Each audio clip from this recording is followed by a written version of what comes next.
trăng sáng trên biển xa, vầng trăng sáng ngoài đảo xa, và nghe tiếng ngân nga du lòng ta bao lời ca quê nhà.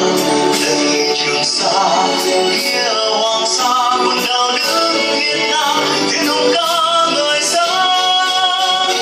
Tháng năm con tàu quen sóng cả quen gió biển, đứng ra vô đất tươi giòn thêm anh em cánh chim hai